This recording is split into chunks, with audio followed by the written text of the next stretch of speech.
Hey, sports fans, we're back at you with another Splash to Go podcast here. And we just got done with the Goodyear 400 in Darlington. And guess what? Denny Hamlin won. William Byron dominated the race, led almost every lap. There was talk, you know, early in this race, hey, William Byron, the last driver to lead every lap and win a race was Jeff Burton back in New Hampshire. Everybody was kind of thinking William Byron was going to do it today, or this race. And late caution, Reddick beats him out of pit road. Reddick leads for a little bit. And then guess what? Ryan Blaney. Hey, man's got fresher tires or his conservative tires. He's coming. He's got long run speed. He's coming fast. Looked like Ryan Blaney was finally going to get rid of that snake bitten luck that he's had and finally get a win here. And then all of a sudden we have a driver who wrecked on lap 7, check up and get spun out. And they got back on pit road and Denny Hamlin wins. So kind of, I don't want to say unenthusiastic race up until that late drama, but for Darlington, you kind of expect a little bit more action. The polls I've seen online, like the Jeff Gluck poll, it didn't look great. The polls didn't, and as a fan, it's hard for me because I have a couple irons in the fire here. My driver for fantasy was running good, and then wrecked himself. That was Josh Berry. I love that paint scheme. I'm a believer in Josh Berry. I want this Wood Brothers team to do well.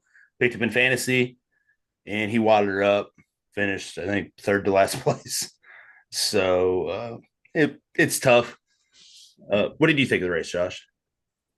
Uh, of what I saw of the race, I saw most of stage three. I didn't really get to see the first two stages. I was busy. You didn't miss much. Um, William Byron led all of it. yeah, it from when I was catching up on it here and there, I was able to catch a lap here or there, but William Byron was just dominating, which is awesome to see. He's our points leader. Um, the race belonged to him.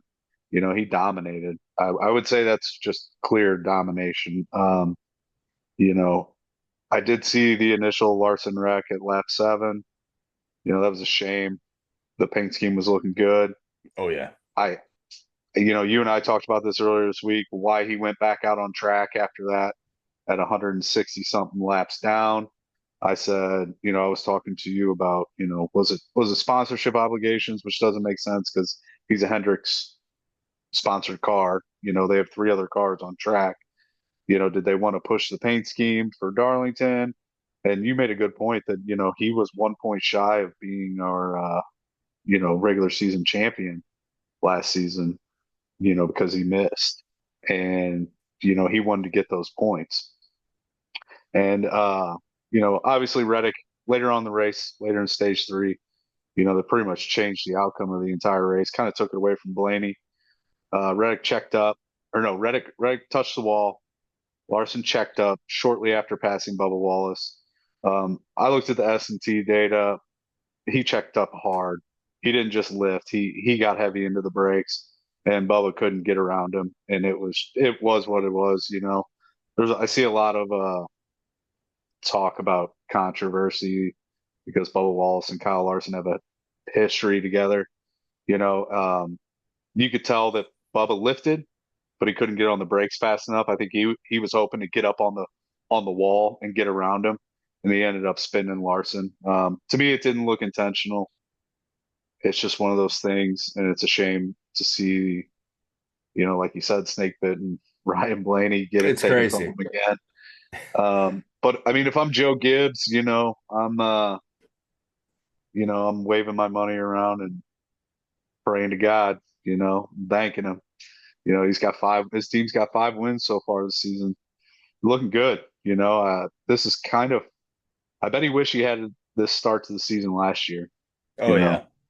So, good on Joe Gibbs and their team. Um, Denny Hamlin. I think you and I kind of had our doubts the first like 5 races of the season. We're like, where yep. is this guy? And even the end of last season, we were like, where is this guy? He's supposed to be this elite driver. And, I think luck was on his side this weekend, but, good on those guys. Denny Hamlin gets another win. Um, like you said, I think from what I saw on the surveys, how was the race? doesn't sound like I missed too much. You mentioned Josh Berry getting into the wall and wrecking that Lotus paint Mm-hmm. scheme. The shame. It was a beautiful car. I think it was the best looking car on the track this weekend.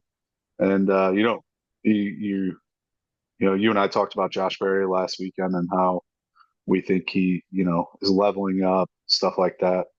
And this kind of sets him back a little bit, I think. Yeah. But I think we're coming into Bristol this weekend, and I think he'll bounce back. I think Josh Berry will bounce back. Yeah. The thing about Josh Berry is he runs good at the tracks I expect him to run good at, which is like your shorter tire management tracks because of his late model racing background. But I feel like this year he's running better at the tracks that I don't expect to see him at. And so, I get a little bullish. I do think that racing's a momentum sport. And I thought that Josh Berry had some, and I think he still does. I mean, considering what that team went through last year, where they just finished in the 30s, high 20s every race or wrecked and then got that Daytona win. They're in a good spot still. I think they still have a lot of reasons to go back to the shop and be bullish about their fortune going forward. But yeah, it's not every race has to be spectacular. I you could look at it one of two ways. You could look at it as, oh man, that was a snooze fest, or you could look at it and say, man, William Byron had one of the best cars and has great talent and led all those laps, had the fastest lap of the race. And it doesn't always work out. If you just ran these races on paper, you wouldn't show up to the track. You just run them on paper as to who should win, and you know, fate's not always on your side. It's and I understand if you're a Denny Hamlin hater or if you're a William Byron lover or a Ryan Blaney lover. Yeah, this probably wasn't a popular. You're not going to go away from this week and sitting there saying, "Man, I like this race." I get it. It's an emotional sport, especially from the fans. But all in all, I'm still amazed at the driver when we come to a track like this that is so narrow, that has that speed, and you have to carry that speed, and that turn two wall juts out back at you a little bit on exit. That these drivers do as good as they do. It used to be back in the day, and I'm only 38 years old, so when I say back in the day, I don't mean like the 70s. I mean like early 2000s, late 90s. It used to be you'd have a restart, people try to get what they could, give and take, and you pretty much went single file because it used to be the common thought was you can't go into these corners too wide. You're going to wad it up on the fence. And now they can do it. It's remarkable looking at the driver talent, how on the edge, how consistently on the edge they can drive. I mean, their focus every lap, every corner is 100%. And it's remarkable to watch. And this is one of the tracks, we had Homestead that shows it too. How good these drivers are every lap, 100%. Stage points mean more than they ever have. Every point, as you talked about Larson, only losing the regular season championship by 1 point. Every point means everything now. If you're in the regular season championship hunt or you're in the playoff hunt and you don't have a win yet, every point matters. And you go to a track like this and you see how. I mean, I don't want to. It's pretty much as close to perfect as you can be, in my opinion. These drivers are. You have 40 of them out there on the track, and you're running on the ragged edge every lap. And that's all the cautions you really get out of this. You have Brad Keselowski lose a wheel and the wheel nut ends up on the track. You have a couple wrecks, people getting in the wall here and there. You have, Larson on lap 7, you have Barry wadded up. And that's kind of it. Everybody was Well, pretty perfect. It's pretty Dar- remarkable, really. I know Darlington Saturday after the Xfinity race, they go out and repaint the walls for Sunday's race. So, I mean, that tells you a lot about Darlington and how narrow that track is. Absolutely. It's very And narrow, very and, treacherous. and we're going back first round of the playoffs, first race, round 16 in the playoffs. We're back at Darlington, so we might see some better racing there later on in the season. Postseason. Oh, You and I'm know, about it too. What a great track to start your playoffs on, oh honestly. yeah. Even if it's quote unquote a snooze fest, like the fans thought, I don't care. This is a track where driver talent shows out, and I like that, especially in the playoffs. Great And track you to know start what? out with. If 1 out of 8 or 1 out of 10 races in the season's kind of a snooze fest, you know what? At least they're not getting rained out. Right. I'll take a snooze fest over it getting rained out, and having to deal with rain delays and, oh, we're going to run rain tires, or we're going to, or we're pushing it to Monday. So, I'd rather have a little bit of a snooze fest and actually get the race in. Yeah, You my know, wife loves it when that happens. Hey, what lap's the race on? Currently rain delayed. Hasn't started yet. Boy, that puts her in a good mood. I'm going to be here all day, not going anywhere. And then they'll yeah, probably later at night, they'll say, hey, we're going to run it on Monday. So we just kind yeah. of wasted the second half of our Sunday, me sitting around waiting. She loves that, Josh. We filled our time slot. We're gonna go. Yeah, yeah, pretty much. Yeah. Oh, we don't have lights on this track. Oh, darn. Maybe we shouldn't start at 3 in the afternoon. I do. I have you and me have talked at length about start times, how they need to be better. And I don't, there's probably some metrics somewhere that says they get more viewership by a later start time, but it's really the network that makes these decisions. Man, what's wrong with a noon 11 to 1 p.m. start time? What's wrong? There's nothing wrong with that, right? Yeah. I I completely agree, man. Unless we're doing night races on Saturdays, Yeah, yeah, totally different or scenario, the but Coke 600 in the evening, right. because of Indy. But you know, Yeah. But I thought all in all, I didn't think it was that bad of a race. People kind of beat it up a little bit. I thought that this race ran the way it did because the drivers are so good in the sport now. I really think that that's what if you want to break it down, that the fact that they can go lap after lap like that. I mean, you can look at it's one of those tracks where you could look at on TV and say this looks exceptionally hard, and it is. So I thought it was remarkable that they were able to run that consistently good for that long throughout this race. I thought it was a really a good show on driver talent. But yeah, we have Bristol Motor Speedway coming up. Last year, at this earlier race, we had the meat grinder, the cheese grater tire fiasco. Boy, I'd love to yeah. see that again. I thought that was awesome. It was Now a they're little bit on the extreme side. busting out their practice tires and their, you Yeah, know, Goodyear showed up with a trailer and like we don't have many, but here you go. yeah. I It was remember it because they were showing it. They were like, look, they're rolling. They went back to the haulers yeah, to get their practice tires. They were like, you could use any piece of rubber you can find. You can use it. yeah. I thought it was great. It wasn't. I Yeah. think it was like halfway through the race. Goodyear was like, "That's all we have. No, that's all the tires we have. So you got to conserve them." And the drivers ended up making adjustments because I remember watching that race thinking, "Well, if they run out of tires, then do you just run like 60 miles an hour around the track to try to make yours Yeah. last?" I don't know. But they Like figured it out. you could see the marbling going up in the air. There was Yeah, so much marbling it in the was track. crazy. It was like the tires were coming off in like strips too. It was like massive marbles, chunks, strips. Like I don't know, like an inch or a foot, like foot and a half inch strips. You know, it was wild. How did you like? How did we just figured this out on Sunday Yeah. Well, it in the was race? It took us really to the like there race was to there was figure like out that these some tires were. tire wear concerns because I think they had one practice, but the temps were so much cooler and the track just took no rubber. It had just cheese grater. Is that a word? Cheese grated. There we go. Cheese grated those tires, and it was Yeah, awesome to watch.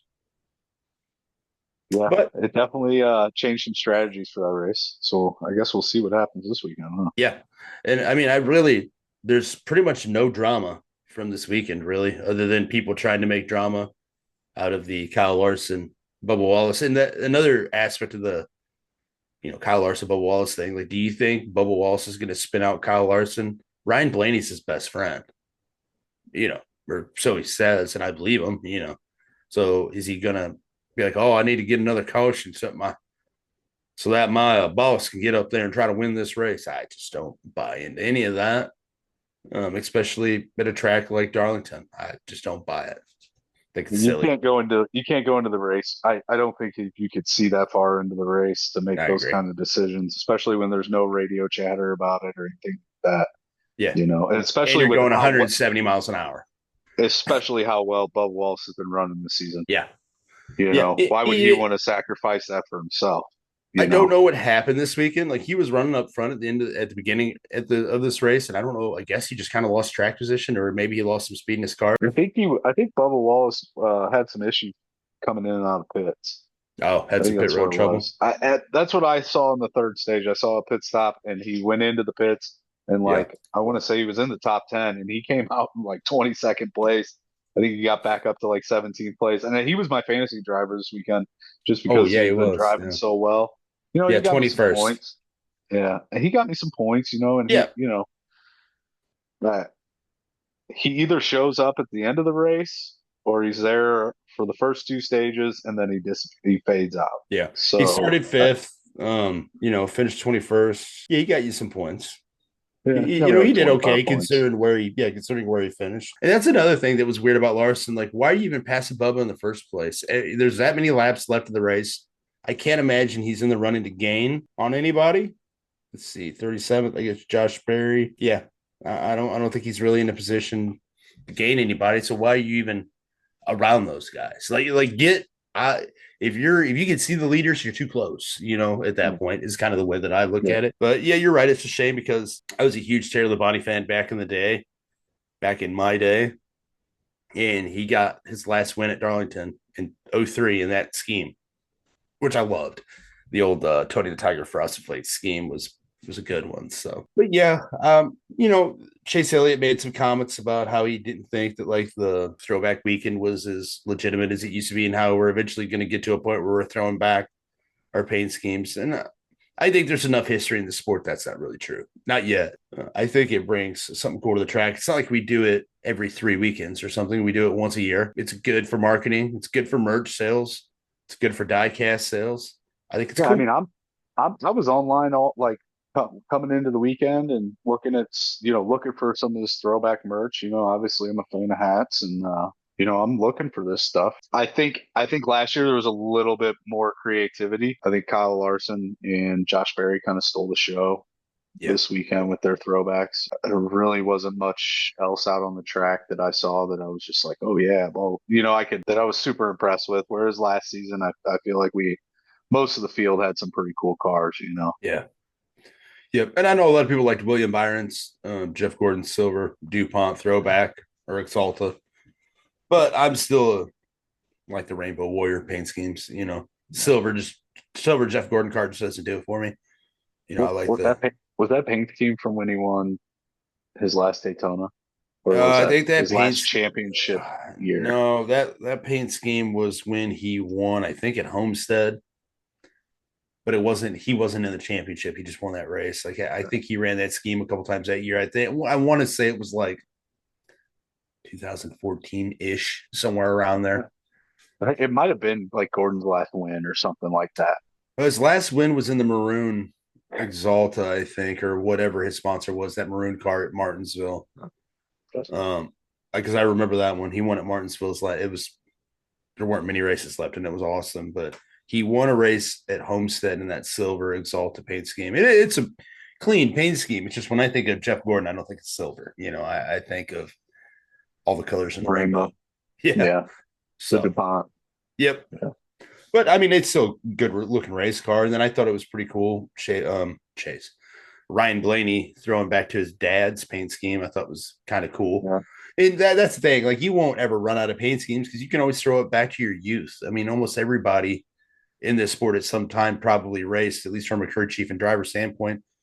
I can't remember which driver it was. Oh, I think it was Justin Cindric had the Dale senior throwback, oh yeah, I forgot about the that. Wrangler. The original blue and yellow. It didn't even say Wrangler on it. It was just a blue and yellow #2 Monte Carlo when he was racing for Osterland, I think, back in the day, which was awesome. That was a good one. I forgot about that one. A few years back, I think it was Kevin Harvick did a throwback to Rodney Childers, like late model car. It's like you don't even have to. It doesn't even have to be NASCAR history. It could be whatever history applies to you. I don't Josh think we're going to Berry run out of and the ideas. Lotus. I mean, the Yeah, Woods brothers. Woods brothers were on that pit crew it's for awesome. that Lotus car. Yeah, I love seeing Leonard Wood Yeah. there at the track. It's awesome. So, I mean, I thought it was a successful weekend. Yeah, I mean, they're not all going to be killers. They're not all going to Yeah. be 95% on the Jeff Gluck poll. I thought it was a decent enough race, though. I didn't leave dissatisfied. I mean, I think I made a comment to you after like the second stage, like, man, William Byron's sneaking the joint up. He's just running away with it. Yeah. Yeah. But it's you don't see that as much nowadays in NASCAR. You have to respect it when you do. I remember the days of watching Jimmy Johnson at times show up to the track in a different zip code, and like nobody could touch him. Like there'd be a restart, he's pulling away on the restart, and he just continues to pull away lap after lap after lap after lap.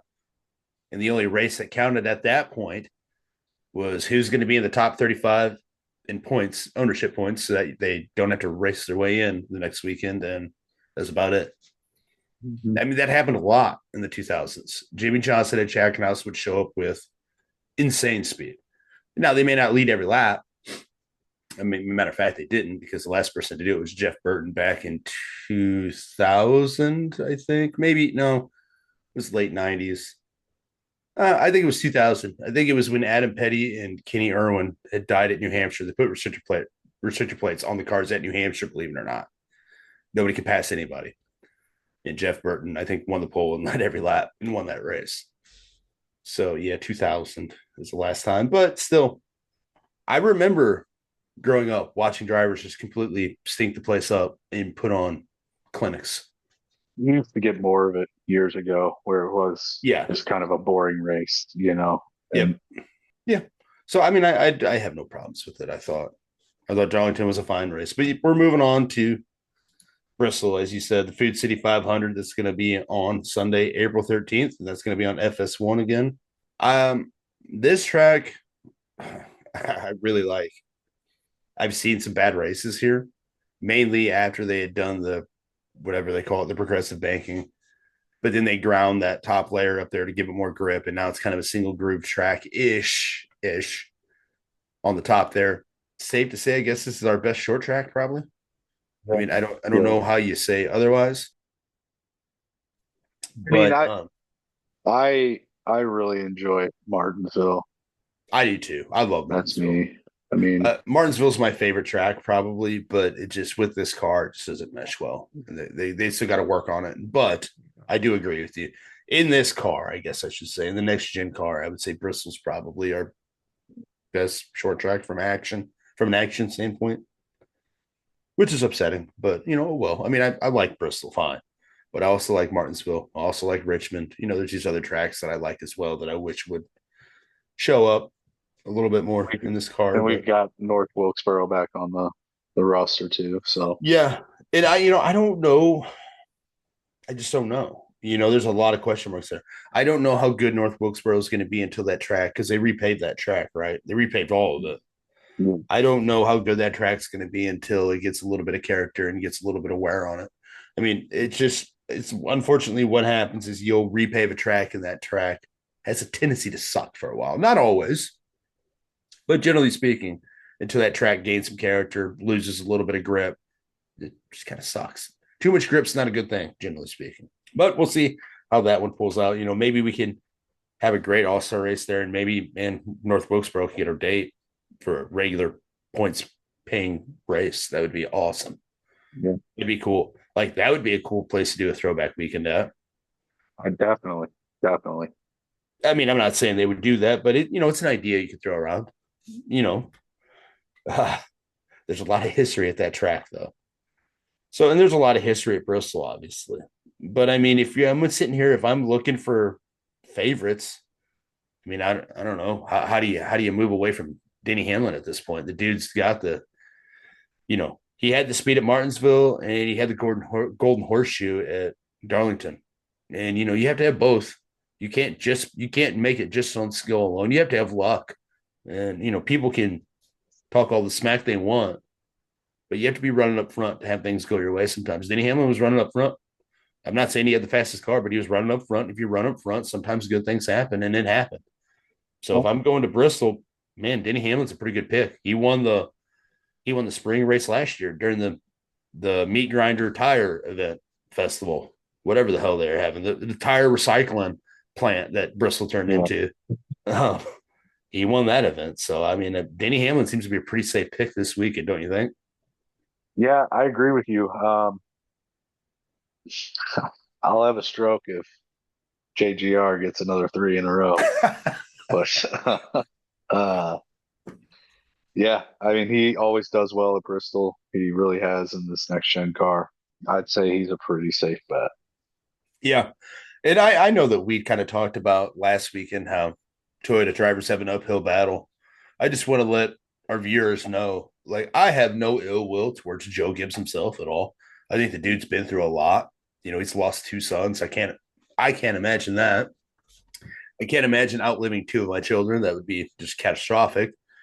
But you know, he's not a race car guy. He's a football guy. But he came here and he wanted to make a market in the sport because he loved it. And he, you know, I have heard drivers talk about how, like, when you go to, actually, I heard Carl Edwards talk about this specifically recently. He was on the Dale Jr. download not too long ago, right around the time he got elected into the NASCAR Hall of Fame. When you race at a place like Jack Roush is like a real race car engineer. So you're not going to bullshit that guy. So he's going to come into a meeting and say, you know, you had too much camber in your right front. You kept blowing right fronts. How the hell did you let this happen? Joe Gibbs will come into a meeting. He'll be like, I don't understand what a tire can and cannot do in this car. I don't really understand what the limits are on right front camber. Just tell me what you need to keep it from happening again. Either just two completely polar opposites, but you can have success. And I think that, you know, Rick Hendrick talks about it at length before, where it's the people are the most important, because Rick Hendrick's just a car salesman. And he'll tell you that. He's like, I'm a people person because I'm a car salesman. You have to have the right people. You have to understand how to talk to people. I think Joe Gibbs is probably somewhere in that category. You don't hear too many people leaving Joe Gibbs Racing and have too many bad things to say about him. You can maybe say, I think the only thing that I can remember kind of getting down on Joe Gibbs for in recent memory was when he lost Kyle Busch. You can't tell me that you can't find one of the, you know, a generational talent a driver like that who's a generational talent. You can't find him sponsorship. It kind of, you know, it was obvious that he wanted him to shove him out to where he could get Ty in there. And that's fine. That's his prerogative. He's the team owner. He can do what he needs to do. And You know, Kyle Busch will bring sponsorships in. Joe Gibbs just doesn't want to do alcohol, oh, and tobacco related products and stuff like that. that's And a very fair point that I didn't think about. That, yeah, he has a limited, or he has some sponsorships that he'll probably never do work with, which I didn't even think about that. That's a good point, Josh. that's why I kind of make the God jokes and stuff like that. They always run the he gets us car and this, that, and the Yeah. other, you know, and it's been pretty notorious that he won't do any dealings with any sponsorships he deems, And that stuff does happen. Like, sacrilege for lack of a better word, yeah, that stuff does happen. Daryl Waltrip back in the day, you know, was sponsored by Budweiser. And then he got to a point in his life where he got, you know, super religious, found God. And it was just like, man, I've noticed, like, there used to be a joke. Daryl Waltrip said, like, we forgot the race car, but we didn't forget the cooler of beer. And then it's like one day he just decides, like, man, I'm not really interested in doing that anymore. So, I mean, you know, teach their own, I guess. But that's really the only gripe I have with Joe Gibbs is there's been times where, you know, Matt Kenseth was another one. I was very critical of that. I've always thought Matt Kenseth was a spectacular race car driver, especially if you're looking for somebody like younger drivers to model after. So, like, you know, Hendrick Motorsports went through a youth movement a couple years back where you had a young William Byron, you had a young Alex Bowman, you had a young Chase Elliott, and you had a Kyle Larson. But you had this youth movement at the time, and I remember a lot of people were just kind of thinking, like, man, they don't really have like that young gun to kind of, or that older person to kind of help these young guns out. But it ended up working out. I think Joe Gibbs does a good job of making sure that you have somebody on that team that has maturity, that has veteran leadership, somebody like a Denny Hamlin or a Kyle Busch before that. or a Matt Kenseth before that. But I also think that it's so these, and it's not just Joe Gibbs, it's every race team. They let go of these guys too soon. Like they push them out too soon. Same with Martin Truex Jr. You know, Rusty Wallace oftentimes talks about like he was pretty much his contract was up at Penske. He wasn't going to get a better ride than Penske. So he's pretty much forced into retirement. And he wished he would have never done it because he felt like he still had good racing left to do. And I felt that way about Matt Kenseth. Now, Matt Kenseth since then said like he came back in the 42 car the next season after Larson had his issues and was like, man, when you're not used to giving 100% every lap, every corner, every situation, and then you come back to it, it's not as easy to do that when you've been away from that for a while. So I do think there's a rust period or there's a period of perspective where you kind of figure these things out that, man, maybe this isn't what I want to do anymore. But you know, Joe Gibbs' rate is clearly working. What Joe Gibbs has Yeah. done is clearly working. I mean, if Denny Hamlin wins three in a row here, I don't know. I can't think in recent memory the last time a team had multiple drivers that won three races in a row. I can't think of any.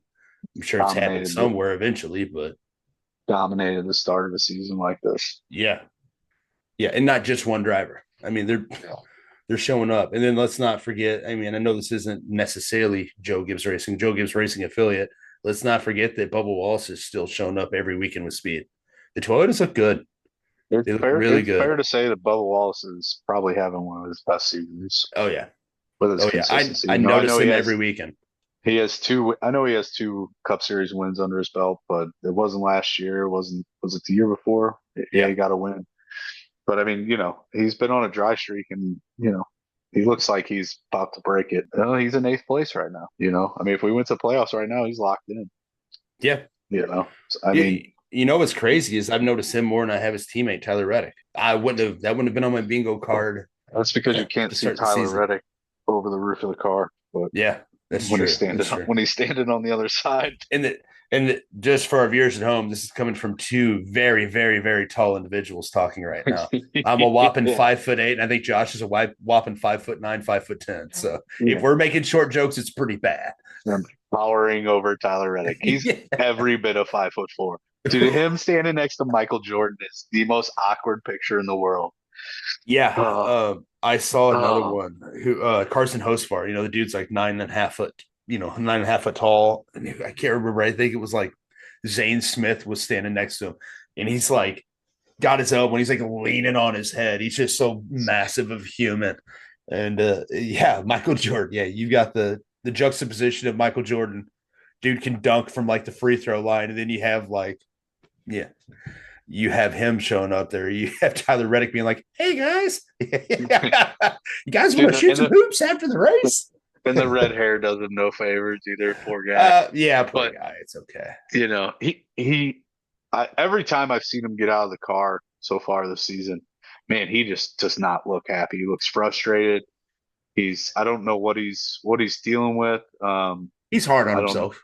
He expects Yeah, a lot of himself. He's always going to beat himself up. At least I've noticed if he doesn't come out and win a race, you know, if he's in the running late in a race and he doesn't win, he beats himself up over it. I'm sure he goes back and watches the restart and watches, you know, whatever caused him to not win that race. He's the type of person who expects I think have Kyle Larson numbers, and I think he has the talent to have Kyle Larson like numbers in the sport. So when he doesn't get those, he banks himself up a little bit. And you know, I'm all about that. If you're a self motivator, you're oftentimes destined for greatness if you have that type of skill level. So you just don't want to be counterproductive. That's one thing. While we're on that, that's a great segue. That's one thing I noticed with Bubba. You don't see Bubba getting out of the car beating himself up like he normally does. You know, he normally comes out, yeah, it didn't work out this weekend, but you know, we're loading off the truck fast. You know, looking forward to next weekend because we're showing up with speed. That is like the perfect attitude to have when I'm used to Bubba coming out and man, I don't remember what race it was, but he just basically said like, "Oh, I pissed away a win. It's all my fault. Shouldn't happen. Michael Jordan should fire me." Holy hell, buddy! Like you finished second. Like whoa, yeah, you know, yeah. whoa, pump the brakes. So I'm not seeing those drastic swings and the highest of highs and lowest of lows out of Bubba. I'm seeing more of a baseline, and I just think it's because he's super focused. I think he's locked in. I think that team's locked in. And hey, Tyler Reddick almost won this race. I mean, I don't want to throw shade to somebody who probably, if he had a little bit fresher tires or maybe didn't have as much tire fall off compared to Blaney, probably would have won this race. He was going to finish second. You know, he had second place car. That's a good run on a tough track. So the Toyotas look really good. I mean, how in the hell do you compete? I You mean, as got far as William points, Byron that won the 500. You got Barry that won at Vegas. You got Kyle Larson that won at Homestead. The rest is just Toyota holding people's head underwater, stepping on the back of their head while they're drowning right now. I mean, they're doing good. I mean, as far as Tyler Reddick's concerned, he's sitting in fifth place. The points. Yeah, I he mean, he that's wants to win races. I think at this point yeah, he wants to yeah. rack up 3, 4, 5 wins, get some stage wins, rack up all these playoff points to when it matters because he wants to go to Phoenix. Because and that's another thing that I think you have to be realistic about is man, especially Christopher Bell in particular. But a lot of these Toyotas are good at these flatter tracks. And when you end the season at Phoenix, a flatter track, and you have, you know, 3 Toyotas in it, your odds are pretty good at bringing home the trophy at the end of the day. But I And mean, I as mean, soon as Bell got these 3 wins, I thought, man, he's probably going to be the championship 4. You send him the championship 4 enough, he's going to win at Phoenix. yeah. And that's And just how it's going to be. speaking of the flat tracks, they're coming to Gateway here. I guess that's the second round. It's a flat track. That's a good opportunity for Toyota driver to lock themselves into the next Oh, round. yeah. But, this weekend we have Bristol, we have the high banks. You're probably going to see, if I had to guess, I would say it's hard to tell. But typically, once you get a couple laps on it, you get that higher line kind of comes in a little bit. Bottom gets harder to run. I'm looking forward to it. I like this track a lot. If you've never been to Bristol, it's one of those tracks that if you live close enough to and you can drive to a reasonable amount of time, it's worth going. It's a fishbowl. It's a massive stadium. And then you I've also have had like the seat in the Thunder house. Valley. Yeah, you have the Thunder Valley drag strip right next to it in the valley of the mountains there up in Tennessee. It's incredible. It's talk about loud. You're not going to be able to hear much for a while. Bring earplugs because it's like stock cars running in a fishbowl. I don't know how else to explain it. And it's incredible. It's an incredible place to watch a race. You can see the entire track. You don't even have to move your head, depending on where you sit. So it's enjoyable. If you have a way to Get get there, some try it one of these days. get some beating and banging, some crazy pit road action.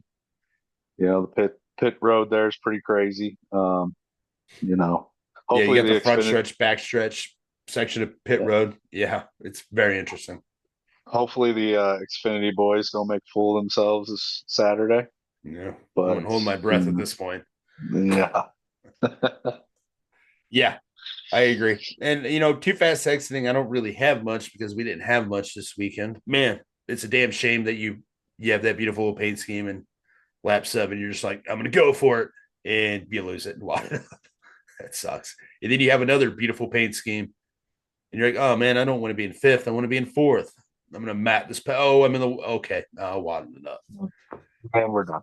Yeah, we're done. We're putting it on the rollback. We're wadded up. So that's about. I mean, we didn't have enough action to really have a too fast exiting, other than maybe just the attempt at fabrication of drama between Bubba Wallace and Kyle Larson. Really, the only thing I got, man, last night came home from work and YouTube was advertising the 1990 IMSA Long Beach race. And where we are now, as far as motorsports in the United States, to where we were back then, Oh, is a stark difference, man. oh man, it's I mean, these painful, guys, isn't it? and they were like, "This is the 17th running of this," and I'm like, "Are you kidding me?" Robbie Gordon was there. Robbie Gordon was doing the Baja 250 Mm. earlier in the day and flew up to Long Beach to do this race, and it was pretty crazy. That obviously it was cut down to only an hour long video, but these guys were running the Mercury Cougar XL7s, the old Mercury Cougar 2 doors. They were running with RX7s, four rotor RX7s, Wow. and they had onboard cameras. And when they would go under like the walkway tunnels, they would lose video feed because the helicopters above were transmitting the video feed. And like, dude, it was some of the like, it was really cool to sit back and kind of watch. And it's also kind of a shame to know that, they don't run that race in Long Beach anymore, and they had assembled grandstands. And the grandstands were full. And I mean, these guys were ripping down Long Beach at like 170 miles an hour in these, early 90s cars, prototype vehicles.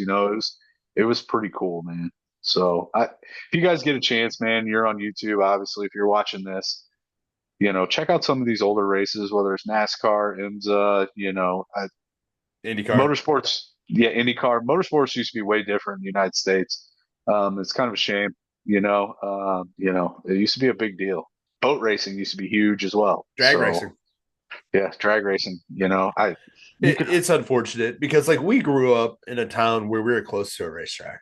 You had yeah, Midnight Madness every Friday. You could yeah, show up to a track and you could watch race cars, you could watch Run What You Brung, you could watch a little bit of bracket racing, and that's just drag racing. mhm, There was kids that I went to high school with who would rent track times at the road course there at Gateway. Like it was, and I'm not saying that St. Louis revolved around motorsports because it didn't, but there was enough of a racetrack presence and enough of a gearhead presence to where people, and you see it every time NASCAR goes there. It's not a big track, but everybody shows up. And you're right, motorsports used to be vastly different in this sport or in this country, and it's my, been trending down for many years. But it's a combination of things. It's not, I can't just put it on one thing, but I I think, pretty much put it back to no car that you buy from a lot, affordable car that you buy from a lot has any character.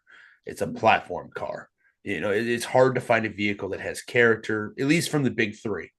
You can find yeah, some of these more, luxurious cars. There's some more exotic cars that have character, but who the hell can afford a $250,000 car and a $300,000 house? You have to pick one.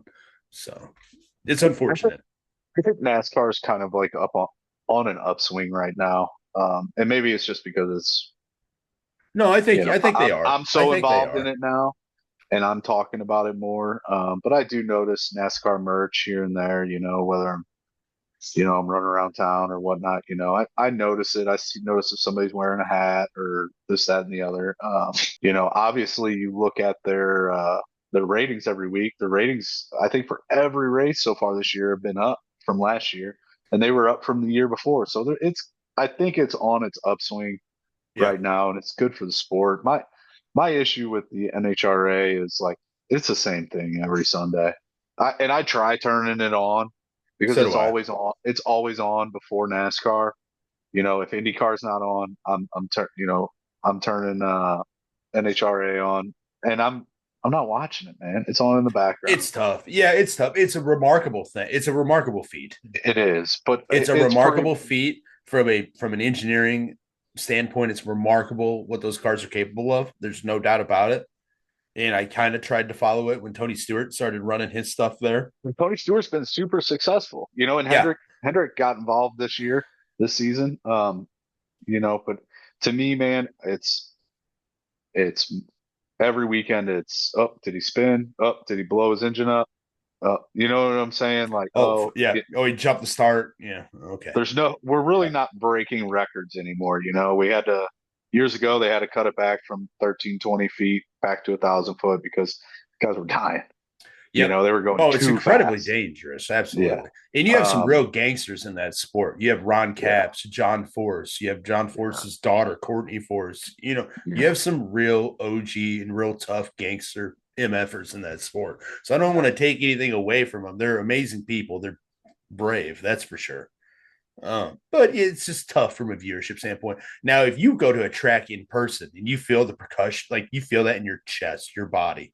We used to park vehicles when they had the Craftsman Nationals there at Gateway for a fundraiser for our sports team that I was playing on. And when they would make those runs, like I can't even describe it. It was like you were getting hit in the chest with gravel.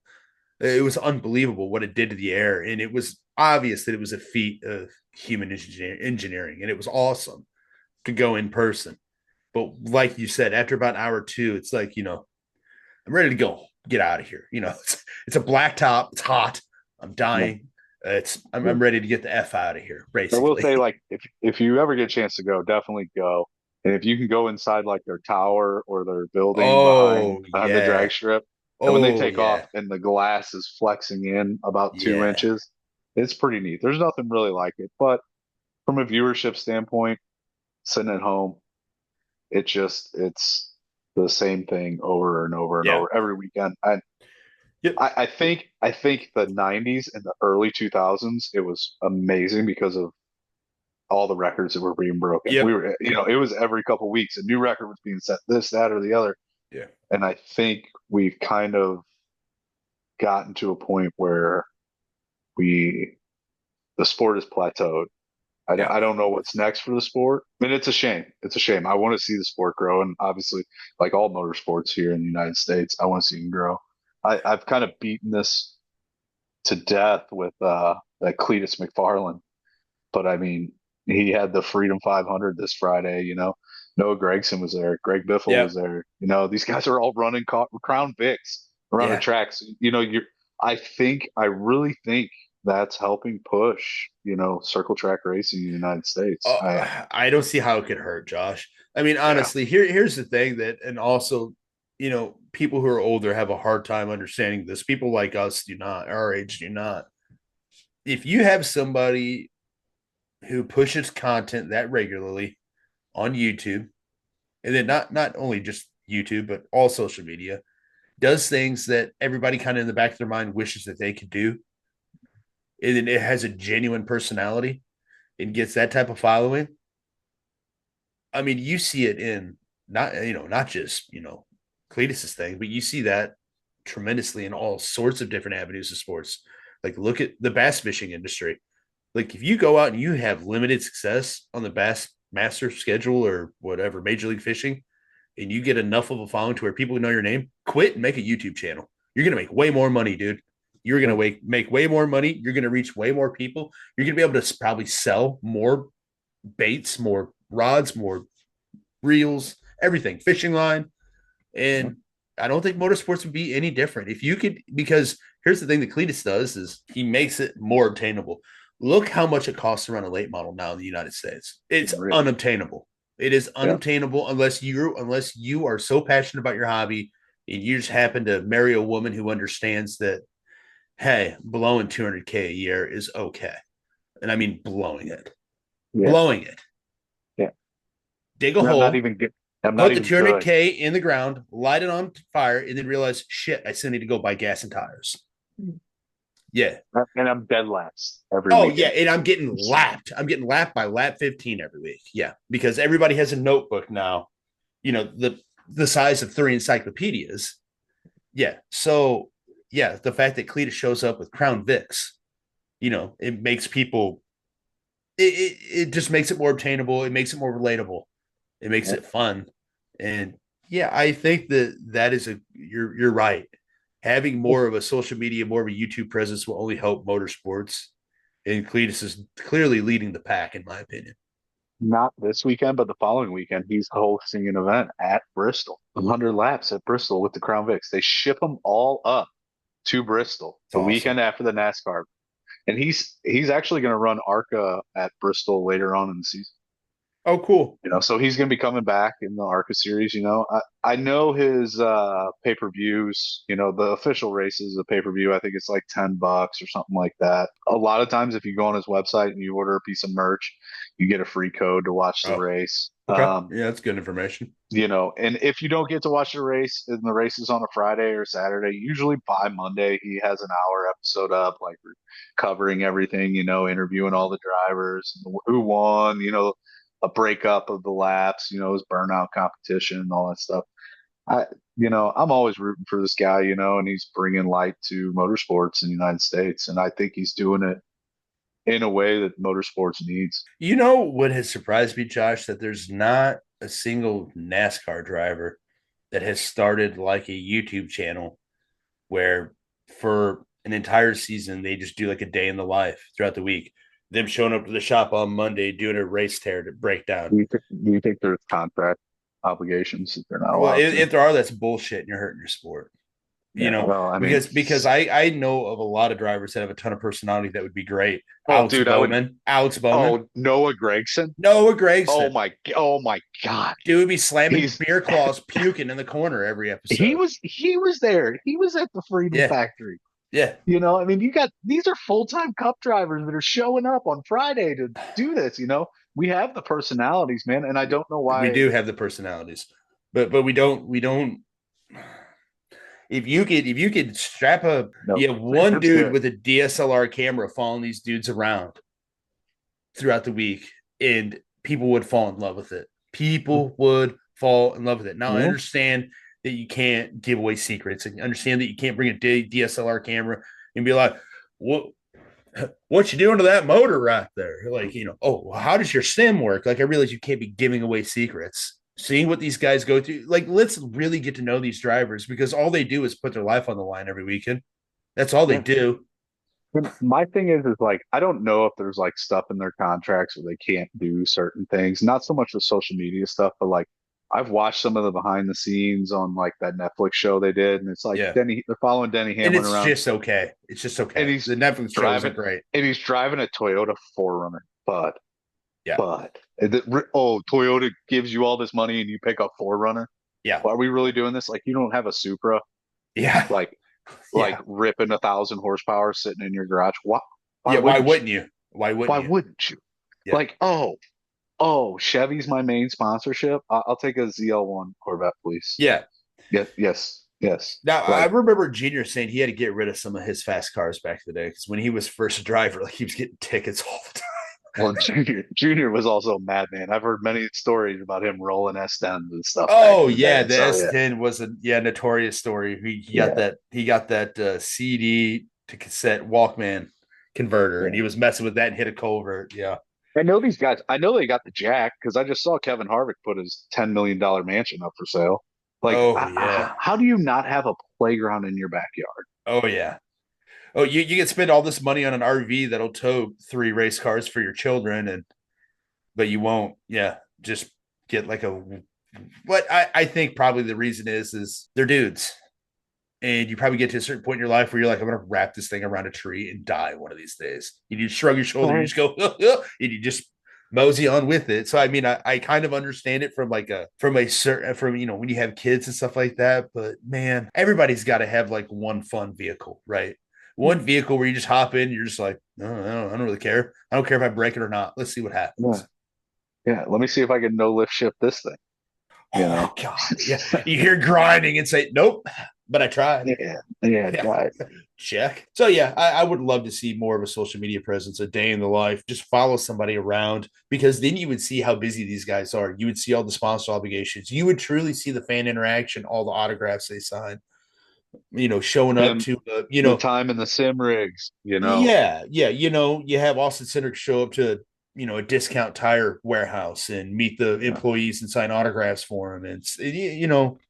It's you would really get to see how busy these guys are and how hard they work, especially the sim stuff. Like, you're spending a lot of time throughout the week getting prepared for the weekend, and I wish more people got to know that, not just the diehards in the sport.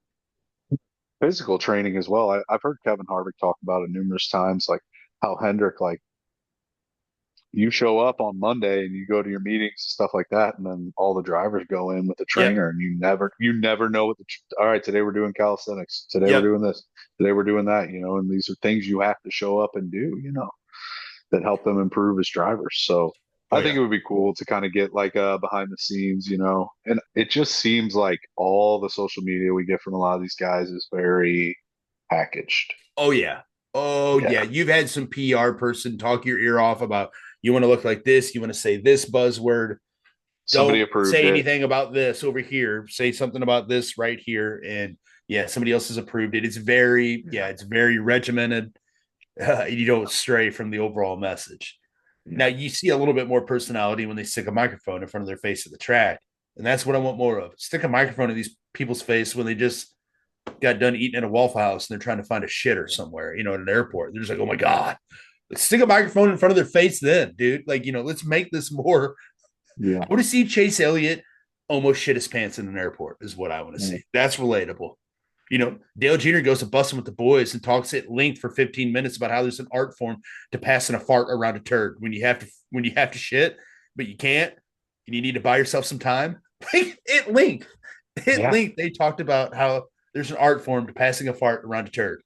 That's what I want, not just being like car ran good, right front felt good, right rear felt good on exit, Pit crew. didn't Gotta win, hand it. but Gotta I hand it to the think pit crew though. yeah, I got to hand it to the pit crew, my sponsors. Thank God for Snap On and Coca Mobile Cola. One and yeah, Coca Cola. And we'll try to get Sunoco them next fuel. week. That Yeah, Sunoco fuel kept the car running good. yeah, we'll try to get them next weekend. And then that's you have to wait till next weekend to see that person. I want to see Joey Hear him say the Logano. same thing again. Yeah, I want to see Joey Logano like get into it with a TSA agent at like an airport or something.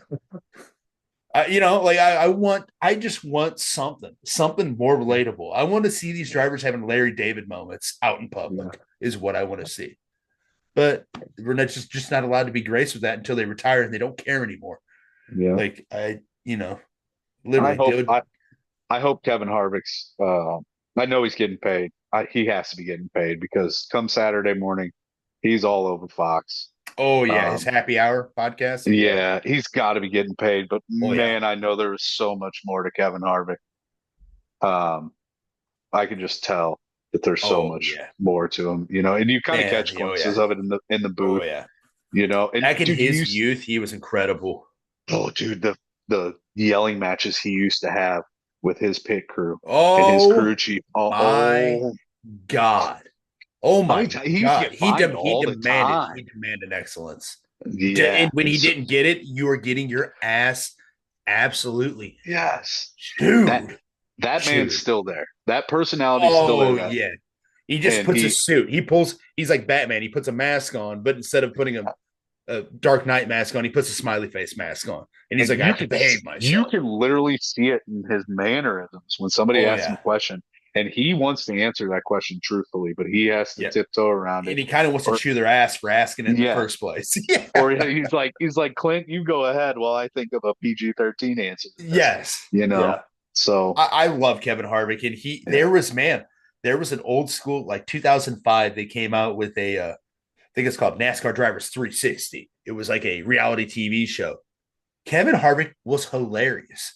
Like he would just randomly be like, "I just bought 150,000 bouncy balls. I'm filling my father-in-law's car with it." Like at the shop, and he'd be like, "Hey man, you want to go to lunch?" And they open up the card, and he's just like, just like having a SpongeBob. Like, yeah, there's a lot of. I watched him hold his wife's head on his lap in the back of a limousine while he farted. Like that's what I'm talking about. he's an animal. Give me the good stuff. Yeah, Yeah, give me the normal stuff, not this. yeah. The good Ridge Chevrolet was really good in the corners and had made a real good track bar adjustment there in the last stop. All great information, but now just be like there's a good steak place here. I'm gonna go get me a cut of steak and slam like 15 beers, and I want to see the normal side of these drivers, unless they're literally just like couch potatoes. Like they go home, they work out, and they just stay in sweatpants all day, which is Hold, okay too sometimes. hold on. You and I've talked about this. We're talking about Kevin Harvick. We're talking about every Sunday how he's in the booth. I, we've talked about this. I'm missing Lee Diffie. I'm missing him. Oh God, yeah, he was good. He's I'm good. missing. What? When is he coming back? I thought he got the contract for the whole I season. think it's just NBC, or maybe it's only Prime. Who knows now? Man, that's There's so much if that's moving stuff. if that's the deal. That's a shame. Even though Clint's doing a great job, Jim's doing a great job. I really, Kevin Harvick, you can't do any better. I will say NBC, so it's with Jim York NBC. was Jim York was throwing a little bit of shade at the Fox people. They He need some was like, work. yeah, They need some yeah, work, dude. because they didn't have his name up on the graphic. He's like, I guess I'm not here today. Yeah, And dude, he was throwing shade, yeah. and it was, good for him. But Lee Diffie, man, I'm kind of missing those so far this season, missing those calls. When Oh yeah, and he knows Harrison Burton, he's got the timing right. Just he's got the yeah, timing just right. When to be enthusiastic about something and when not to be. That's hard to do because there's NASCAR fans aren't stupid. If you're sitting there trying to make a big deal out of a race between fourth and fifth place and it's not even competitive, and you're just like, oh, crikey, look at the pass by Bubba Wallace, and it was just a regular pass. They're going to be like, calm down a little bit. Lee Diffie just gets it. He understands when you need to be enthusiastic, when you don't, or when you just need to be quiet and just watch things play out. There's an art form to that. And here's I don't want to be this guy. Mike Joy has more history in the sport than probably anybody at this point when it comes to broadcast booth. He's iconic, but I would call him it's Jim forced. York. What is wrong with me? Oh, it's okay. It's okay. Yeah. Mike Joy is iconic. You can tell that Clint Boyer and Kevin Harvick are shackled by something from that network. They're in a straitjacket. They won't let them be themselves because I think if they were themselves, like they'd be up there chirping each other. They're shackled by something, and it's obvious. And I don't like it because even Kevin, like that's the dude who choke slammed Carl Edwards on the hood of his car to test at Talladega. Let that man free. Let him be free. Let him be him. Right. And I think that's why I'm kind of missing Lee Diffie is, you and I have talked about this kind of last year at the Daytona Night Race, him calling Harrison Burton's win. Oh, yeah. It's probably Classic. the best call of the season, probably one of the better calls I'd heard in a couple years, And, the way he nailed that, with Jeff Burton in the booth with him, I mean, you couldn't have done that any better. And I think we're kind of missing that in the booth right now. And, this kind of just all goes back to the character. We're missing some characters. The sport's missing something right now. And we need to tie it in with other forms of media. I think that's the answer. I think we need boots on the ground, DSLR camera. You're paying some dude peanuts to edit your videos for you. Some guy trying to make a name for himself, try to get in the industry, find some young kid that doesn't need sleep. He just needs a little bit of sleep, caffeine, and a laptop to edit your videos, hammer them out, and Wi-Fi. Yeah, hammer them out, and a bunch of SD cards, and let's make a run at this thing, like a true, actual day in the life. Man, I shouldn't have ate that Thai food last night, or whatever. Post it every Saturday. Post your video on Saturday. It'll get everybody hyped up for the race on Sunday. That's a perfect idea, Josh. It's a perfect idea. No, you're good. No, my dog farted. It's awful. Ooh. Oh, I thought you had a cough. No, my dog farted. Absolutely, wow. I'm pretty lucky with my dog. My dog does it every now and again. She'll eat something that messes her up, but I thought he took a dump on the floor that smelled so bad. I was like, I thought you stepped in something. Did I step in shit? I was like, there's no way he just crapped on the floor. That's awful smelling. No, he's passed out farting on himself. It happens. Yeah. Well, that's all I got, Josh. I'm gonna go make a run to Bass Pro. Got a little bit of a fishing trip coming up, and then we'll see you guys next weekend at Bristol. I'm looking forward to it. So if you guys aren't following us on social media, please do. We keep up to date on Twitter and all forms of social media, Facebook. We'll see you next week. And so this is a Deep Threat Sports Network. This is Splash Go Podcast. This is Marty. This is Josh, and we'll see you next weekend. See you guys. Hi, Leon.